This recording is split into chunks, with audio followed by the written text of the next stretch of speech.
কেন্দ্রীয় সরকারের বিরুদ্ধে বঞ্চনা, জনবিরোধী নীতি এবং গণতন্ত্র ও সাম্প্রদায়িক সম্প্রীতি বিনষ্ট করার অভিযোগ তুলে সরব হয়েছে পশ্চিমবঙ্গের শাসক দল তৃণমূল কংগ্রেস।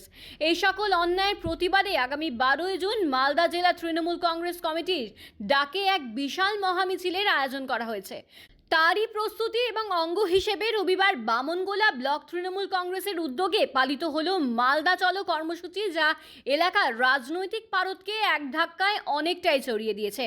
এদিন সকাল থেকে বামনগোলা ব্লকের বিভিন্ন প্রান্ত থেকে তৃণমূল কংগ্রেসের কর্মী সমর্থকেরা পাকুয়াহাট এলাকায় জড়ো হতে শুরু করেন। তাদের কণ্ঠে ছিল কেন্দ্রের বিরুদ্ধে স্লোগান আর তাদের চোখে ছিল প্রতিবাদের আগুন। কর্মী সমর্থকদের বিশাল মিছিলটি গোটা পাকুয়াহাট এলাকা পরিক্রমা করে। মিছিলটির অংশ নেওয়া তৃণমূলের নেতৃত্ব এবং কর্মীরা কেন্দ্রীয় সরকারের আবাস যোজনা এবং 100 দিনের কাজের বকেয়া অর্থ অবিলম্বে পরিশোধের জোর দাবি জানান। এছাড়াও কেন্দ্রীয় সরকারের বিভিন্ন জনবিরোধী নীতি, গণতন্ত্রের উপর আঘাত এবং সাম্প্রদায়িক সম্প্রীতি বিনষ্ট করার অপচেষ্টার তীব্র নিন্দা করা হয়। মিছিলটি পাকুয়াহাট পরিক্রমা শেষে রবীন্দ্র মোড় এসে একটি পথসভার মাধ্যমে শেষ করা হয়। এই পথসভা থেকে তৃণমূলের নেতাকর্মীরা কেন্দ্রীয় সরকারের বিরুদ্ধে তাদের ক্ষোভ উগরে দেন। বক্তারা বলেন, কেন্দ্রীয় সরকারের বাংলার প্রতি ক্রমাগত বঞ্চনা করে চলেছে, যা রাজ্যের উন্নয়নকে ব্যাহত করছে। তারা অবিলম্বে বাংলার ন্যায্য পাওনা মিটিয়ে দেওয়ার দাবি জানান এবং কেন্দ্রীয় সরকারের এই ধরনের নীতির বিরুদ্ধে লাগাতার আন্দোলন চালিয়ে যাওয়ার হুঁশিয়ারি দেন। এদিন এই গুরুত্বপূর্ণ মালদা চলো কর্মসূচিতে উপস্থিত ছিলেন মালদা জেলা তৃণমূল কংগ্রেসের বরিষ্ঠ নেতৃত্ব। তাদের মধ্যে উল্লেখযোগ্য হলেন জেলা সভাপতি আব্দুর রহিম বক্সি, চৈতালি সরকার এবং বামনগোলা ব্লক তৃণমূল কংগ্রেসের সভাপতি অশোক সরকার। এছাড়াও ব্লকের বিভিন্ন স্তরের তৃণমূলের নেতাকর্মীরা এই কর্মসূচিতে সক্রিয়ভাবে অংশগ্রহণ করেন। এই মহামিছিলের মাধ্যমে মনে করা হচ্ছে তৃণমূল কংগ্রেসের বার্তা দিতে চাইছে যে বাংলার মানুষ তাদের ন্যায্য অধিকারের আদায় এবং কেন্দ্রীয় সরকারের বঞ্চনার বিরুদ্ধে একজোট।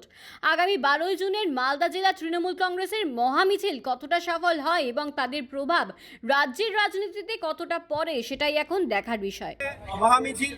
মহামিছিলে কেন্দ্রের বিজেপি সরকার অসম্ভবভাবে জিনিসপত্রের দাম যেভাবে বৃদ্ধি করেছে, মানুষের হাতের নাগালের বাইরে এই মূল্য বৃদ্ধি কমাতে হবে এবং ফারাক্কার উপর দিয়ে যে গঙ্গা নদী বেয়ে গিয়েছে, গঙ্গা নদী ভয়াবহ আকার ধারণ করছে। সামনে বর্ষা, গঙ্গায় মানুষের ঘরবাড়ি ভেঙে মানুষ ভিটাহারা হচ্ছে।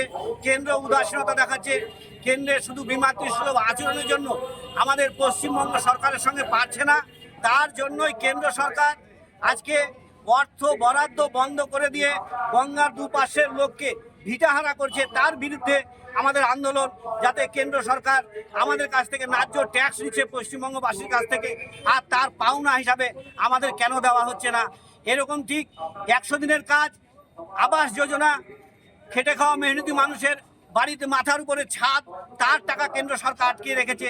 তার বিরুদ্ধে আমাদের আন্দোলন এবং আমাদের যে গ্রামীণ রাস্তা, প্রধানমন্ত্রী গ্রাম সড়ক যোজনা, অটল বিহারী বাজপেয়ীর আমলে যে প্রজেক্টটা শুরু হয়েছিল কেন্দ্র সরকারের, শুধু খালি আমাদের মমতা বন্দ্যোপাধ্যায়ের মামাটি সরকারের নেত্রী মমতা বন্দ্যোপাধ্যায়ের সরকারের সঙ্গে গণতান্ত্রিকভাবে লড়াইয়ে না পেরে বিমাতৃসুলভ আচরণ করে এই কেন্দ্র সরকার যে আমাদেরকে ন্যায্য অর্থ থেকে বঞ্চিত করেছে, পশ্চিমবঙ্গের ন্যায্য পাওনা থেকে বঞ্চিত করছে, তার বিরুদ্ধে আমাদের আন্দোলন।